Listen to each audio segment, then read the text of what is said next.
Nope. Need a new hairdo.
Test 1, 2, test. Test 1, 2. Test 1, 2, test. Okay, good.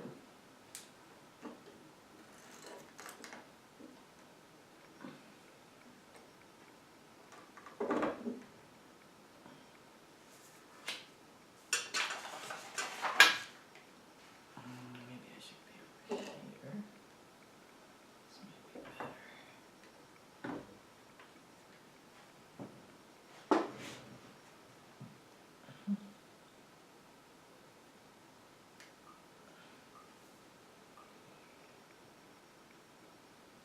Hey everyone, welcome. Another episode of Title IX 2.0 Fearless. It's January 17th, ladies and gentlemen, and God, as time roll on and fly. For those of you who do not know, Fearless is a discussion about Title IX and beyond, and we bring exciting guests on, and we have exciting commentary about issues that involve women and girls in sports. I'm Digit Murphy. Welcome to the show. I am a women's advocate. Always have been, always will be. And I was a former NCAA ice hockey coach at Brown University for 23, 24 years. I can't even count, I'm so old. 3 years coaching the Boston Blades in the CWHL. Won a couple of Clarkson Cups there. Had the pleasure of coaching many of the Olympians. And just, just really enjoying the work that I do now post NCAA, post coaching in the pros, because we started our own company called the United Women's Sports LLC, and what we are doing is we are championing women's professional sports. We are gonna build a new model. We are gonna build a revenue stream for women, and it takes people like you to support our initiatives. So welcome. We're happy that you're tuning in today, and I'm broadcasting as usual from Providence. Remember that our podcast is being broadcasted through American Ed TV as well. I'm lucky enough to have this wonderful tool named Zoom that I work on. I have beautiful cameras. I have lighting. Hey, Britton McManus. Minnie, how are you? Good to see you. Sorry, back to the show. I want to also thank Fred Cambria and his crew at American Ed TV. So, the show today, guys, let's talk about Shannon Miller. Shall we? Shannon Miller is a very good friend of mine. And for those of you who don't know, It is the 2-year anniversary in January, December, January, that the you-know-what hit the fan in the Shannon Miller saga. And for those of you who don't know what happened to Shannon and her staff, last December 9th, I believe it was, actually not last December 9th, 2014 this happened, ladies and gentlemen. 2014, Shannon and her staff, or Shannon alone, I'm not really sure, is hauled into the office of a brand new athletic director at the time. His name escapes me, not important. But he brings her in and he says, sorry, we are terminating you. Terminated. This woman, coaching for 15 years, wins 5 national titles. We're going to terminate you and your staff at the end of the season. Guess why? Making too much money. She's making too much money. Seriously? So let's talk a little bit about what her team was doing then. Okay? Her team at the time had just won 12 out of 13 games. She had 2 other women on her staff, Laura Schuler and Gina Kingsbury, both Canadian Olympians, I might add, amazing coaches. So they're on her staff, so they're not too shabby. So now they're going to lose their jobs. They were ranked 3rd in the conference, the WCHA, behind, of course, the favorites, UMD and Wisconsin at the time. And also at the time, they were number 7 in the country pairwise. Number 7, okay? Hauled in to the office and said, we don't want you anymore. You're terminated. Question, when they fire them, they seriously say you're making too much money, or do they come up with a different excuse? Good question, Brittany. The question is, do they say you're making too much money, or do they come up with an excuse? Shockingly enough, in the press, you guys can go out and Google it, they said she made too much money. She made too much money. Like, the fact that that's even in the press, and I ask you guys, I don't know, maybe I'm smoking some kind of marijuana cigarette or something here. No, just kidding. But like, when you're thinking about this, would this ever happen to the men? Would it ever happen on the men's side? I ask you guys that out there. Would it ever happen? Someone answer me. It might. Couple of other facts. At the time, the recruiting budgets that UMD worked with at the time, $26,000. That is a pittance compared to some of the other programs. And Shannon Miller is out there beating the bushes and winning 5 national championships because her reputation of being a great coach. Someone out here, Kate LaBelle, what's going on, kid? She doesn't know any female coaches making too much money. Yeah, I know. I mean, it's insanity. That's why the case is in court. Thank God Shannon and her staff, or I don't even think it's her staff, Shannon is fighting it along with a couple of other women. A couple of other facts you guys are going to be interested in.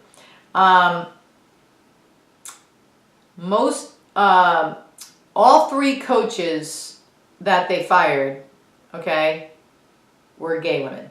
And I think that is a fact. They're all out with that. All gay women fired. They also got rid of the head softball coach and head basketball coach, also gay women. Is that a factor? To me, I'm just reporting the news here, okay? The news is Shannon Miller fired in 2014 with her staff, 3 women, making too much money, going on a championship run. Oh, and by the way, her team was in shambles. So let's talk about this even deeper. Is Shannon and her staff's commitment to her players, that they're hauled into the office on December 9th, and guess what happens? They stay because they want to do the right thing for the players. They want to do the right thing. I think that's pretty admirable.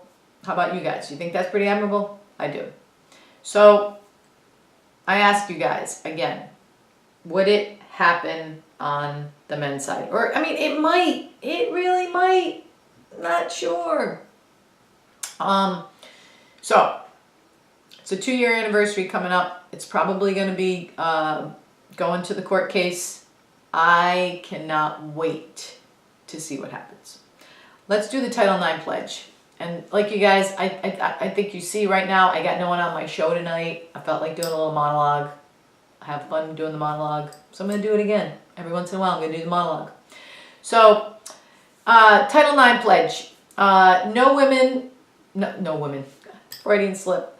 No person in the U.S. shall on the basis of sex be excluded from participation in, be denied the benefits of, or be subjected to discrimination under any educational program or activity receiving federal financial assistance. I say that because people forget about the words of Title IX. There's just 37 words, people, 37, and not one place is the word sports mentioned.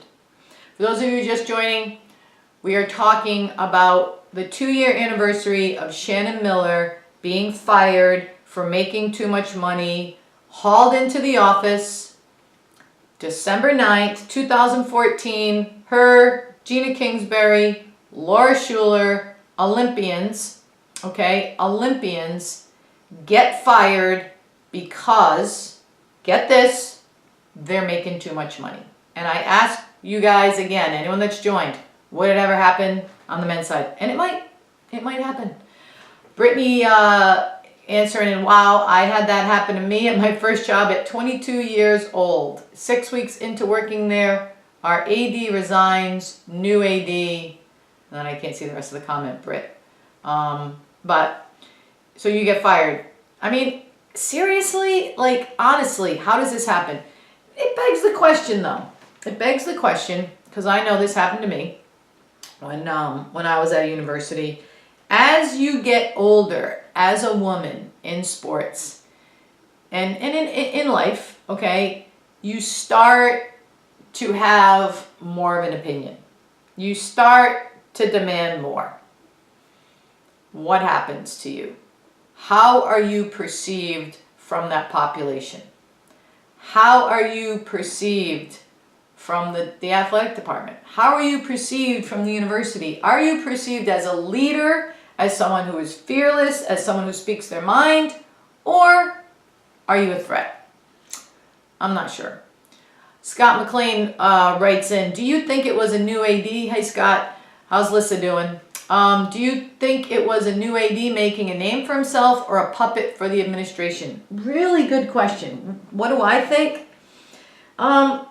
Honestly, with my experience and what I've kind of watched over the years happen, it's probably a combination of both. It's a new AD flexing his muscles. Let's face it. They wanted to get rid of her. I mean, how can you justify it? You want to get rid of someone if that's the reason. They're making too much money. So I think he was definitely trying to make a name for himself. I don't think that he would see the backlash as much as it was. I mean, Shannon was a popular person, at the university campus. They love winners. They love winners. And I'm sure that was part of the problem. She was winning, and it happens. Kate Lavelle writes, difficult and a problem is how you're perceived. Don't rock the boat is the best message. I happen to have an opinion on that as well. I think that a lot of people in life don't rock the boat, and that's how they get by.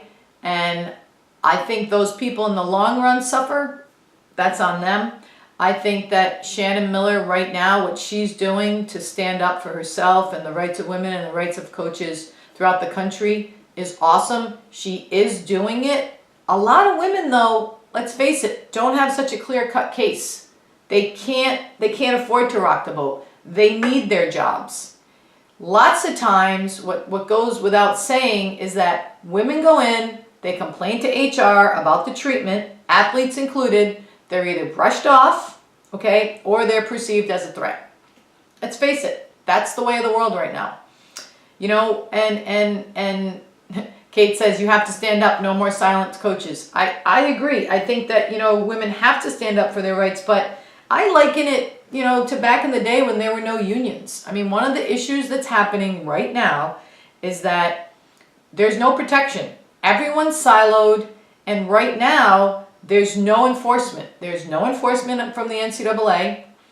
There's no enforcement. The OCR, Office of Civil Rights, does not have a budget. So the model is, ladies and gentlemen, the model is, let's just see what happens.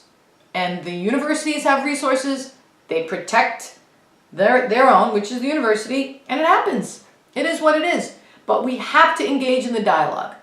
I don't have a lot more time. I know we go for a half an hour with a guest. I usually go only 15 minutes for myself. But I had a couple of other points that I wanted to talk about. Why do we think women are treated like this in sports? The answer, I think about this a lot, and the answer is we do not provide a proper revenue stream to the athletic department. And what happens is we become a cost center. We're not someone that's bringing in money to the university. So when you look at the dollars and cents of women's sports, we don't deserve a seat at the table. We deserve less of a seat at the table because it's a business. So when people start to think about what they can do to help the cause, you have to engage. You have to give back to your universities. Women don't give back. If you can't give back in money because you can't afford it, give back in time. Go watch a game.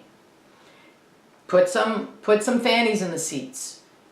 Unless you're driving a revenue stream to that university, you're thought of as less. And we sit here and we pound on the table and we say we deserve a seat at the table, but we also don't want to pull our weight at the table. And part of pulling your weight at the table is getting alumni support, alumni give back to these universities, and getting fans in the seats. Kate Lavelle, buy tickets to leagues that support women's sports like the United. That's a great segue. That's a great segue to what we're doing. Couple of other things. Thank you, Kate, for reminding me of that. Get out and support the leagues that we're running. The UWLX. We have the pro sports and lacrosse model. We run the United Women's Lacrosse League. There's 4 teams: Baltimore, Philly, Long Island, Baltimore, Philly, Long Island, Boston. How can I forget Boston? Go buy a ticket. Even if you're not gonna go, buy a ticket. Season tickets. What are they? $75? $50? Go buy them. Okay, that's number one. Number two, for those of you who don't know, we have an unbelievable initiative called 10K Kids. Right here, this nonprofit, Play It Forward Sport. We are going to try to get 10,000 kids, additional kids, to Gillette Stadium for the Final Four in May. Memorial Day weekend. Sorry. I'm losing focus here. Memorial Day weekend, we will be taking 10,000 additional fans, kids that deserve an opportunity to be at the games, Boys and Girls Clubs, Special Olympics. We're trying to get $100,000 raised to buy tickets for these kids to go to games. So, more on that in the future because we're going to need your help. We love you. And that's all for my show. So hopefully you guys will tune in next week. You'll support your women's initiatives. You will be part of a broader scope movement than just one. And I encourage you, if you just came in or tuned in on the broadcast, someone just tuned in. Pam Dreyer, Olympian, Kim Richter, you guys are just joining. I'm leaving. I haven't been on for 20 minutes. I'm on by myself. But let me ask you guys to please rewatch the show. 970 views last time we talked about this. The more we talk about it, the more we engage in a dialogue, the better we're all going to be. So that's all for the show today. Please watch on the Facebook channel. Love you guys. Namaste. Over and out. Bye-bye.